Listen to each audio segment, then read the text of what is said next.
Sementara itu, sebuah rumah yang dijadikan produksi miras tradisional dengan menghasilkan ratusan liter miras per hari digerebek oleh petugas Polres Prabu Muli. Buatan minuman beralkohol jenis arak yang merupakan fermentasi dari beras. Sebuah pabrik minuman keras tradisional atau dikenal dengan sebutan Ciu di Kelurahan Karangraja, Kecamatan Prabu Muli Timur digerebek Satreskrim Polres Prabu Muli. Kapolres Prabu Muli AKBP Endro Aribowo memimpin langsung penggerebekan pabrik miras tradisional tersebut yang mampu menghasilkan ratusan liter dalam satu hari. Penggerebekan ini merupakan hasil pengembangan setelah sebelumnya polisi mengamankan ratusan botol miras dari beberapa warung di kawasan Prabu Muli. Dari lokasi pabrik miras tradisional, polisi menyita 4 drum fermentasi beras ketan pembuat Ciu, 21 jerigen Ciu siap edar, dan sejumlah barang bukti lainnya. Kegiatan ini dilakukan baru kemarin dan kami anggota Satreskrim masih melakukan penyelidikan, pemeriksaan kepada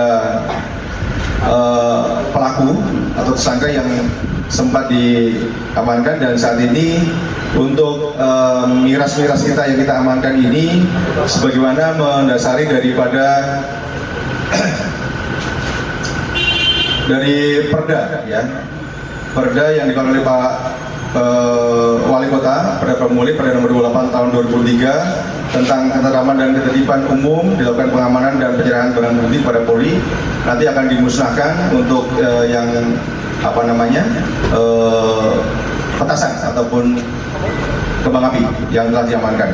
Untuk yang minuman keras berupa arak, kemudian minuman keras yang dijual oleh masyarakat tanpa izin, ini nanti akan dikenakan kepada sanksi sebagaimana dimaksud dalam pasal 142 junto pasal 191 ayat 1 Undang-Undang RI nomor 18 tahun 2012 tentang pangan dengan ancaman hukuman 6 bulan penjara, atau pasal 106 junto pasal 21 ayat 1 Undang-Undang RI nomor 7 tahun 2014 tentang perdagangan dengan ancaman hukuman selama-lamanya 4 tahun penjara.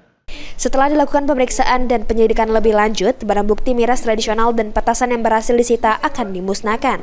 Beni Firdaus, PAL TV.